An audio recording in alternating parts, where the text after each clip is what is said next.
Hello viewers, গত 24 August 2024 এর ইভিনিংয়ে Telegram অ্যাপের সিইও পাভেল দুরভকে প্যারিসের লে বর্গেট এয়ারপোর্ট থেকে অ্যারেস্ট করে ফ্রান্সের পুলিশ। অভিযোগ হচ্ছে টেলিগ্রাম অ্যাপ কোম্পানি তাদের অ্যাপকে বিভিন্ন রকম ইললিগাল আর অবজেকশনেবল অ্যাক্টিভিটিতে ব্যবহার হওয়া থেকে আটকাতে পারেনি, যেমন বিভিন্ন টাইপের fraud, drug trafficking, cyber crime, এমনকি টেরোরিস্ট অ্যাক্টিভিটিতেও টেলিগ্রাম অ্যাপ ব্যবহার হয়েছে বলে অভিযোগ। প্লাস এটাও অভিযোগ যে টেলিগ্রামের সিইও পাভেল দুরভ বিভিন্ন ক্রাইমের ইনভেস্টিগেশনে কোঅপারেট করেননি। কিন্তু এই অ্যারেস্টটা হয়তো এতটা সিম্পল ম্যাটার নয়, হয়তো এর পেছনে রয়েছে কোনো জিওপলিটিক্যাল সিচুয়েশন। এমনকি এটাও ভাবা হচ্ছে যে টেলিগ্রামের সিইওকে হয়তো হানি ট্র্যাপ করা হয়েছে। আসুন জানা যাক কি ব্যাপার। এই জিওপলিটিক্যাল কনস্পিরেসিতে ঢোকার আগে টেলিগ্রাম অ্যাপ আর তার সিইও পাভেল দুরভের একটু ব্যাকগ্রাউন্ডটা বলি, তাহলে বুঝতে আরও সুবিধা হবে। পাভেল দুরভ ছিলেন অ্যাকচুয়ালি একজন রাশিয়ান। দুরভের এজ যখন 30-এরও কম, তখনই সে রাশিয়াতে খ্যাতির চূড়োয় পৌঁছে গেছিল। রাশিয়াতে সে একটা সোশ্যাল মিডিয়া প্ল্যাটফর্ম লঞ্চ করে যার নাম ভিকন্টাক্তে। রাশিয়াতে এই সোশ্যাল মিডিয়া ফেসবুকের থেকেও বেশি জনপ্রিয়তা লাভ করে, এমনকি তাকে রাশিয়ার জুকারবার্গও বলা হতো।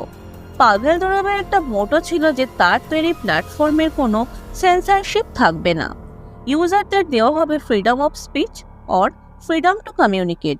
কিন্তু রাশিয়াতে পাভেল দুরভকে বিভিন্ন কন্টেন্টের ওপর সেন্সরশিপ চাপানো আর সোশ্যাল মিডিয়া প্ল্যাটফর্মের ব্যাকডোর অ্যাক্সেসের জন্য গভর্নমেন্টের থেকে প্রেশারের সম্মুখীন হতে হয়।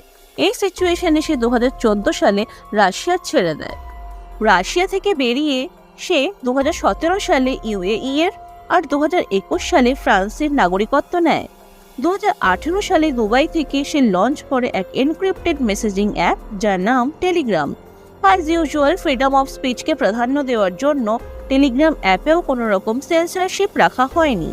কিন্তু এই ভেঞ্চারে স্ট্রং এনক্রিপশনটা ডিজাইন করে পাভেল দুরভের ভাই নিকোলাই।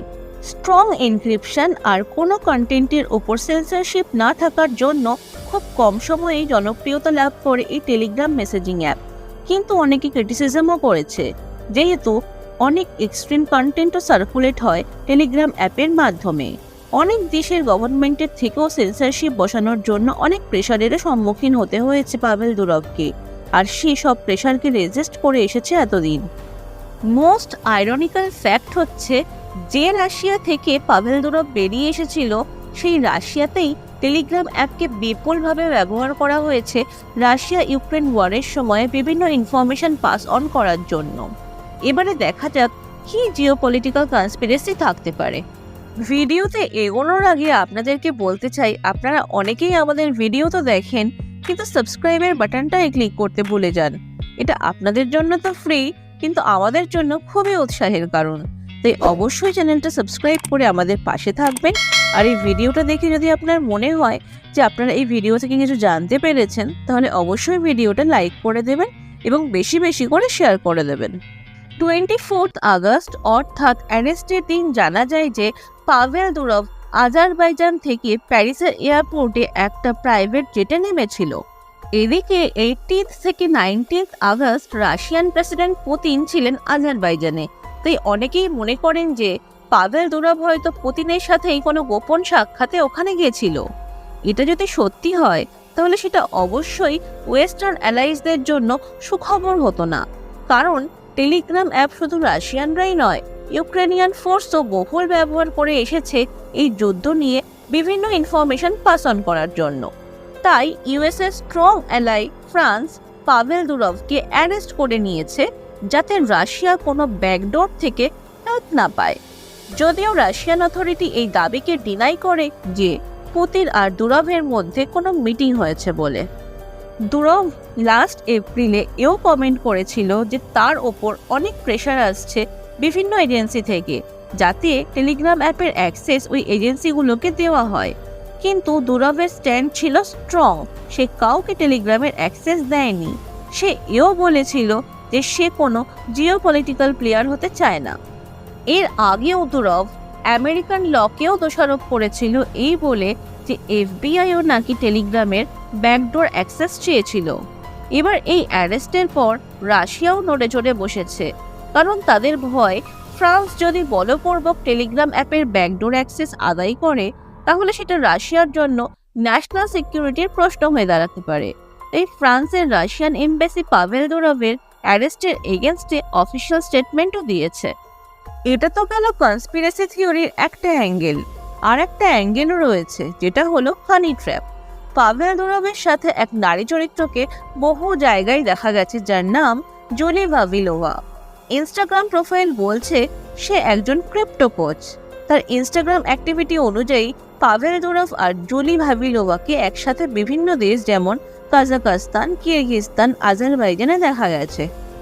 অনেকের ধারণা এই জুলি ভাভিলোভা ছিল আন্ডার সার্ভিলিয়েন্স, আর তার এই ইনস্টাগ্রাম পোস্টের উদ্দেশ্য ছিল অথরিটিকে তাদের কারেন্ট লোকেশনের হদিস দেওয়া।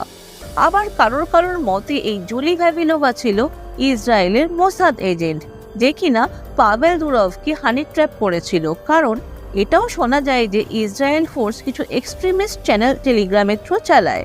আর এটাও ঘটনা যে পাভেল দুরভের অ্যারেস্ট হওয়ার পর থেকে জুলি ভাভিলোভার সাথে কোনো যোগাযোগ করা যায়নি। এসবের পরেও একটা মিস্ট্রি থেকেই যায়। সিবিএস এর রিপোর্ট অনুযায়ী পাভেল দুরভের কাছে এই খবর ছিল যে সে ফ্রান্সে ওয়ান্টেড ম্যান, কিন্তু তা সত্ত্বেও সে ফ্রান্সে ফেরত এলো কেন? সুতরাং টেলিগ্রাম সিইও এর অ্যারেস্ট হয়তো একটা খুবই জটিল আর রহস্যময় ব্যাপার।